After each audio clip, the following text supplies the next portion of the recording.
Welcome to The Storyboard, a podcast about the creative minds behind today's leading film, television, and commercial productions. We explore the topics affecting today's top content creators, from process to politics and anything in between.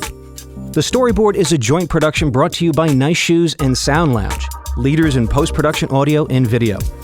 I'm Sean Grace, and we're recording this conversation in one of the many luxurious studios here at Sound Lounge on Fifth Avenue in the Flatiron District in the heart of New York City. Today's guests are Rachelle Madden, who is the executive director of the AICE, and award-winning editor Chris Franklin, owner of Big Sky Edit and a member of AICE's New York board. Welcome to both of you. Thank you. Thanks for having us. Rachelle, as executive director of AICE, you have the rare opportunity to see and visit a wide cross-section of post houses across the country. What are you seeing out there? What's the state of our industry? It varies widely by market. I've been on the board of AICE for about 10 years prior to taking on this role. And I remember when I joined the international board for the first time, that was one of the things I was most struck by, was meeting all of these people in the different markets and understanding the differences between the markets and what people are dealing with. And, you know, what could be a really big issue in the New York market doesn't even rate on the radar in San Francisco and vice versa. But there are, that said, certain similarities. Most of our companies are doing probably about 30 or 40% more work to make the same amount of money. So, you know, the work's out there. Their billings are, remaining steady over the years, but they're doing a lot more work to make that money. And so what that translates to is obviously smaller profit margins. Everyone's examining their workflows, their compensation models, everything across the board, and really having to rethink the model of their company. Chris, what do you see? It's tricky. I mean, I've been doing this a long time, and I've certainly seen the transition from film to digital. And, experienced it firsthand.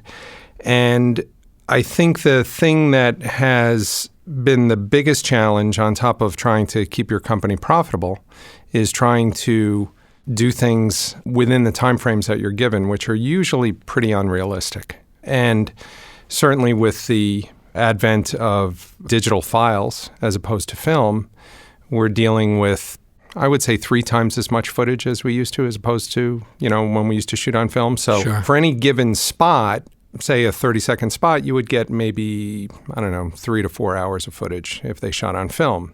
Now you get 12. For any given hour of footage, it takes you maybe 3 to 4 hours to really understand that footage in terms of going through it. So with the 30-second spot, you would get 4 hours in and you have 12 hours ahead of you, or, 15 hours ahead of you to go through that, really cull it down, select, and get ready to edit. And the hardest part is selecting the footage and going through it. Are there any advantages to the fact that there's just more footage coming in for you as an editor to understand, what's behind the content? Yeah, I mean, realistically, sure. I mean, you want to have as much footage as you can to work with, assuming that there was a discipline behind it when it was shot. Right. And generally, yes, I think, when you're working with really experienced directors, you're going to get really, really disciplined footage. Yeah. Sometimes that's not the case, though. I mean, sometimes, the camera just rolls, or they have, 3, 4 cameras going at the same time. They're doing pickup footage with a couple of side cameras. And then all of a sudden you have a lot of stuff to deal with. But the trick on that is everybody expects it in the same time frame. Okay, well, here are the dailies. We'll see you in 2 days with a cut. And it's like, whoa, wait a minute. We got to have some time with this thing. And we want to make sure, certainly any editor wants to make sure that when they present a rough cut, it's tight and it's really thought out. But if you don't have that time to flesh that material out, you're going to be in big trouble. I remember one director, a friend of mine, had mentioned, he said, it's really about getting all the pain out of the way beforehand. Mm-hmm. You really go through the painful process of selecting material and spending hours and hours and hours looking it over so you really understand it. And then when you present a rough cut, then hopefully it's about, concept, not about, where's this shot, where's this shot, where's this shot? And then you have to, go through and rifle through and find it. And, a lot of that comes with experience too. So the biggest challenge is trying to make people understand the scope of time needed to generate something that is worthwhile, right. Because then the worst thing is spending hours and hours and hours recutting because something wasn't really thought out. I want to just switch gears for a moment and speak a little about the ad agency world. Rachelle, I'd like to get your take on the current trend of ad agencies building out their own in-house post and production divisions. I know this is a subject that you're passionate about because it has a direct effect on the independents. How is this affecting the brand agency relationship and the agent-vendor dynamic? Well, it's interesting because the agent-vendor dynamic has changed because, it's taken what our member companies, the people that used to be their clients, and made them their competitors. And so not just their competitors, but both client and competitor at the same time. Yeah. So that's changed that dynamic incredibly. And we put out a statement about a year and a half ago that really talks about what our concerns are and outlines our concerns. And we got to a point where, as an association, we were hearing time and again that there was a concern that there was a lack of transparency between the ad agency and the client. Yeah. And so we heard a lot of that and decided to put a statement out that we aimed mostly at the client community to try and educate and bring awareness. And what was the reaction? Well, we had a lot of reaction to it. The ANA, picked it up immediately and blogged about it and said, this is something our members need to know about. And they've helped us to try and push that out to their members. And the purpose behind us putting this statement out was just simply calling for awareness and transparency. Ad agencies opening their own in-house facilities to compete with ours is fine. They're entitled to be in any business that they want to be in. Sure. But we feel that it's very important that they compete fairly and honestly and openly. I mean, it should go without saying anyway that every client wants the best that they can get for whatever budget and whatever money that they're spending. The best talent that they can get and the best value. And we feel very strongly that they're only getting that when it's a true, honest competition situation. And we saw a lot of that disappearing. Yeah, and on the creative side, I think you had used the term inbred creative. Chris, do you have any perspective on that regarding on inbred editors? Inbred creative solutions from the agency versus using outside vendors, independents? I mean, I have pretty strong feelings about that. And a lot of it has to do with the craft in and of itself. Yeah.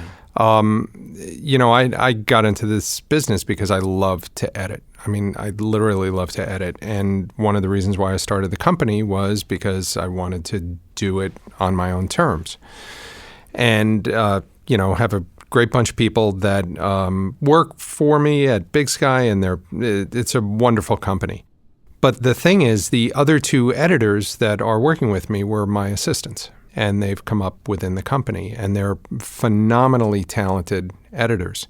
And I had the great opportunity to teach them as, they came up and help them along, and they were able to grow roots within our company. And honestly, it is an important part of the craft to try to teach people how to do it well, not just how to do it. And it is very difficult to teach people how to do it well. And some people have it and some people don't. The unfortunate part for me when I see, situations like, in-house editing is it's a very transient group that just kind of move in and out. There's no relationship to craft. You're just kind of coming in and doing something and then you're moving on. It is merely there to pump out material. And I think that's tragic on some levels because I love the craft. I respect the craft. It's difficult. It is very difficult to do. It is also something that needs to be done alone most of the time. You don't need someone looking over your shoulder at all. In fact, you won't get good work if someone's looking over your shoulder. And it's much like writing. You need to be able to leave the room when you need to. You need to pace when you need to. You need to take a 10-block walk because you're trying to work something out in your head. If you're on an hourly rate and someone's paying you an hour and they're going to, keep you in a room, you're generally not going to get great work. Right. I can guarantee that. Right. Mm-hmm. I think what you said touched on another sort of really relevant point, which is that Chris opened his company because he's passionate about editing and he wanted to find a way to be able to do what he's passionate about and make a living at it. Whereas the ad agency in-house companies have all been opened because they want to capture revenue. Yeah. And not because it's something they're passionate about in the craft and any of that. And so that's fundamentally two different business models. And when you've got a business that's simply based on making money versus a business that's based on the passion. Right. And, the craft and the creative passion. Yeah, and nurturing. And then nurturing the talent Nurturing and new all talent, of that. Yeah. You're just the quality difference Yeah. is going to become evident. Sure. I mean, Like, it's it interesting does. what Rachelle is saying, too, because, I won't name names, but I'm sure, everybody has a couple in their head that they know. But I've been in this business a while, and every company that I've seen on the post-production side that was merely set up to make money, and there were quite a few, just to make money, they did not survive. Yeah. They absolutely did not survive, And it's, it's like anything. It's like, anything that is involved in a creative situation, even a restaurant. If you open up a restaurant just to make money, you're crazy and it's not going to survive. Every restaurant that opens up that is great is because they're passionate about what they do. And it's a service industry, just like we're a service industry. And you have to deliver an excellent, excellent product on the other end. You're not just merely putting visuals and sound together. Do you see yourself as an artist, Chris? Craftsperson. How's that? Yeah, no, artist is no. I won't say that. Okay. But I just love doing it. Yeah. I really love doing it, and I like. It was probably from sniffing way too much airplane glue when I was a kid, and it was because I was building models. So, but there's the secret, ladies. Yeah, I was exposed to that quite a bit in a closed room. So now I just sit and smell Sharpies all day. And, Well, you're well known for your comedy work with recent spots for Nespresso featuring Danny DeVito and George Clooney, Nationwide with Peyton Manning and E-Trade with Kevin Spacey, to name just a few. How is cutting for comedy different from other genres? it's harder. It's harder. It's harder. Yeah. How is it harder? It's harder because you really have to kind of whittle down performances and find the stuff that really play off each other well. Generally, I always find that the stuff that comes back that everybody thought was hysterical on the shoot Turns out not to be. No, it's not. It's not. And it's usually the thing that everybody breaks up at. And there were rare instances where I think something truly funny happens, but a lot of that is just the tedium of watching a shoot, and they'll laugh at anything at that point. But it's really kind of putting that stuff together and then finding out again how sound plays against that, because sound is so important in putting something together that's funny. Yeah. Whether it's just, an off-camera sound effect or a chair squeak or someone's glance and then just the sound of the room hanging. I mean, it's all that stuff. And that is an important part of it for me in terms of trying to get it, played really well. But, there are other people that, other comedy editors that are absolutely brilliant that they have a different process, and I just like crazy admire their work. And who might some of those be? Ian McKenzie, is a big hero of mine, and Gavin as well. They're really brilliant at what they do. And I laugh at their stuff, which is good. So, I'd like to talk a little about new technology trends. Virtual reality is certainly a hot topic right now, as is augmented reality. Is it different than 3D, the 3D trend from a few years ago? virtual reality. Yeah. I mean, 3D came and went. Yeah. I think there's people who feel a lot more you have to confident wear about something. VR. Right. Right. Yeah. So I'd love to get either of your perspectives on virtual reality, AR, and the overall trend. Is it for real, or is it just a trend? It certainly feels more real. And I don't have a lot to base that on at this point, but it just feels like something I hear a lot more people talking about. It seems like marketers probably are putting a lot of thought and research into it and starting to embrace it. Yeah. I find it difficult to see anything that's going to catch on where you have to wear something. Yeah. And I like watching someone watch virtual reality. I think that's absolutely the funniest thing I've ever seen in my life. So I hope it stays around just for that, to see old people in the room moving their heads around. But beyond that, I don't know. It'll be interesting. I think a lot of it'll have to do with the fact that if you can free yourself from any kind of devices. I know they were trying to nail 3D for a while with that too. Right. I guess the interesting thing to me is how much effort people really want to put into something when they're watching it, or if they really want someone else to do the work for them, which is, the director and the writer and, that kind of thing. Because we've certainly seen trends come along where you can pick camera angles at the end, or you can choose different endings for a movie. Right. And the novelty was brief on that, but outside of in a gaming situation where people are doing video games, I don't see that going that far right now. What about Ultra HD? I mean, we're seeing 4K TVs being advertised everywhere now, and some of the streaming services are starting to offer UHD content. Are any of your clients requesting UHD or 4K and or HDR versions of their spots? Not yet, but I don't think it's going to be too far off where we're going to be doing that. Is it something you're recommending to your clients for future proofing? We've started to talk about it in terms of wanting to do that, and I know Chris has talked about it a lot at Nice Shoes, and certainly other people have talked about it. And I think a lot of it has to do with the fact that, we saw when HD came, nobody was really embracing it too quickly because they just had a hard understanding of just what 16:9 meant. So once everybody nailed the rectangle, I think we kind of jumped on it and everybody was happy with it. The rectangle. Yeah. But with 4K, I think there's an opportunity to, certainly people see, SD stuff now and say, oh my God, I can't believe that's what we accepted as, as quality. And I hopefully people will use that knowledge and say, all right, let's at least finish it so we have it. Yeah. And then it will look great, 5 years from now or 6 years from now. Rachelle, talk to me about Camp Kuleshov. What is it? Chris is really the person that should talk about Camp Kuleshov. Yeah. Okay. It's an amazing competition that we've put together. It actually started out of Chicago. Yeah. I want to say almost 15 years ago. Yep. Catherine Hempel from Cutters, amazing editor at Cutters, started it, I believe, way back then in Chicago. And it has grown and evolved, but Chris has been incredibly involved in it, and Big Sky is very, very involved as a company in putting it together. So I'll let Chris kind of talk a bit about it. What's been your involvement, Chris? Camp Kuleshov, I started doing it when we started doing it in New York, and it was 12 years ago. Yeah. Right? 12 years ago? Yeah. 11 or 12 years ago. After Chicago.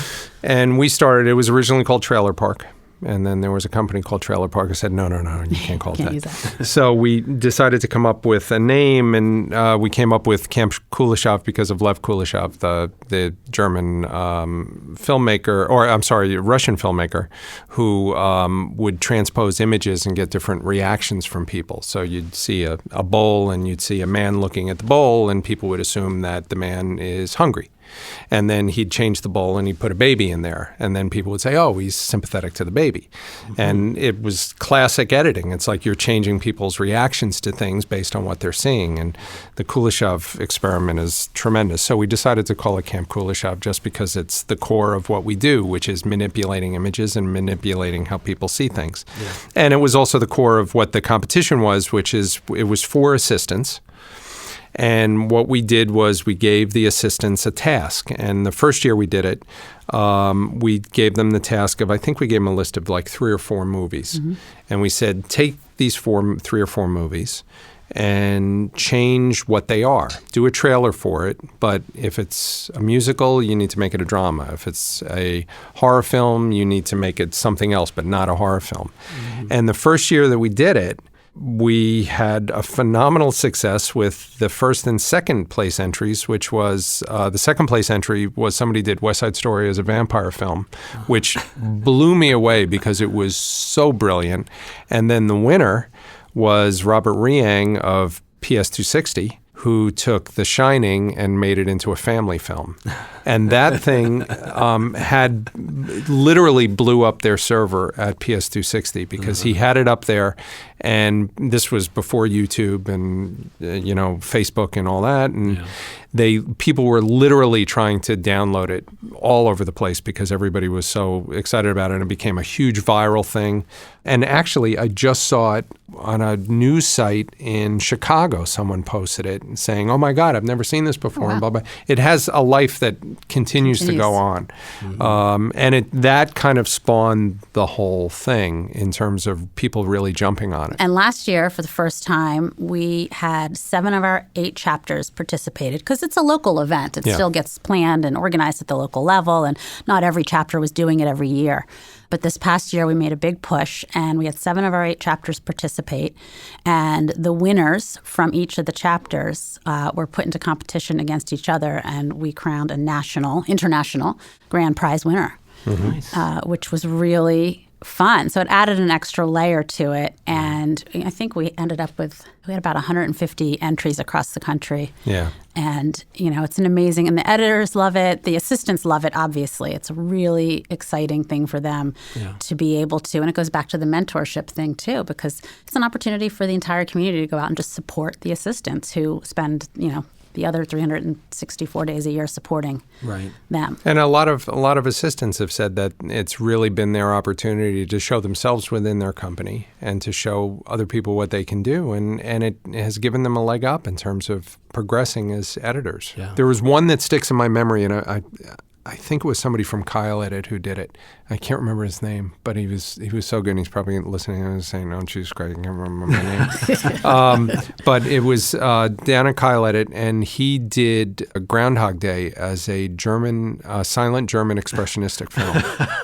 And I think I saw that. Yeah, and I remember looking at it and going, "Oh my God, the shots are perfect." Yeah. I mean, perfect that he picked to do this. And I was blown away by it. And I was like, that shows a well of knowledge that you draw on as an editor to really put something together. Yeah. Well, speaking of nurturing, Chris, what kind of advice could you give to young editors today? If you can absorb everything that you see and hear, I mean, literally to the point of walking down the street or the one exercise that I always love and I always do it when I'm at a table of people, and I tell our assistants to do it and other editors to do it, is if you're sitting at a table and there's 5 people at the table having a conversation, watch the people that aren't talking. And watch what they do, and watch their expressions, watch how they engage in people, because those are cutaways. Right. And how would you deal with that? And where do you follow your eye? When someone's looking at someone, how do you follow that eye? And how do you, what are they doing with their hands? All these little things. And if you absorb that stuff, it's only going to help you when you're working, because you understand, possibly, behavior, or you understand how someone looks when they're uncomfortable, or you understand, what someone's eyes look like when they're engaged or when they check out, and you can watch, a performance, and, you can watch a performance in dailies and you can see the actor leave. You can just see their eyes go blank, and you're like, "Oh, that's not good," But then all of a sudden something happens, and that's a moment, and then you try to put that aside, and hopefully you can use it somewhere, and then all of a sudden you realize it becomes the key to what you're doing, And there are so many situations in that where you see a piece of work that someone did, and that person knew that scene was going to be the hub of the wheel that they were building. The one that comes to mind, and it's one of my favorite spots of all time, and it was cut by Andre Betts. And it was a Volkswagen spot, the Pink Moon spot, which brilliant spot. Dayton Ferris directed it. And absolutely brilliant spot. But the key to that, for me, the key to that spot is one scene where, and you can find it on YouTube, hopefully a good copy of it. And it's 4 kids in a Volkswagen, in a convertible Volkswagen, driving at night. And they're looking at the sky or whatever. And there's one scene in the middle where the boy in the back seat is looking at the girl, but the girl is looking at the moon. And he's looking at her, look at the moon. And that scene is killer. That, I guarantee you, that's what makes that spot great. And it's usually not what people pick up on. But I can tell you that I'm 900%, 99% convinced that became one of those scenes that you built out from. You know, you just hooked into it and said, I have to save that, and I got to build up to that, and I got to make that pay off. And it's a killer scene. Yeah. And there are, scenes like that in movies too, where someone is watching someone, and it's generally a reaction, but it's the reactions that are the things that make things work. Yeah. Rachelle, what changes do you see down the road for our industry, and how will the AICE help guide its members towards that future? It was at the ANA conference last year, and there was a speaker there, and it was really interesting what he said, which was, more has changed in the last 5 years in advertising and marketing than in the last 100 before it, and more is going to change in the next 12 months than in the next 5 years. Right.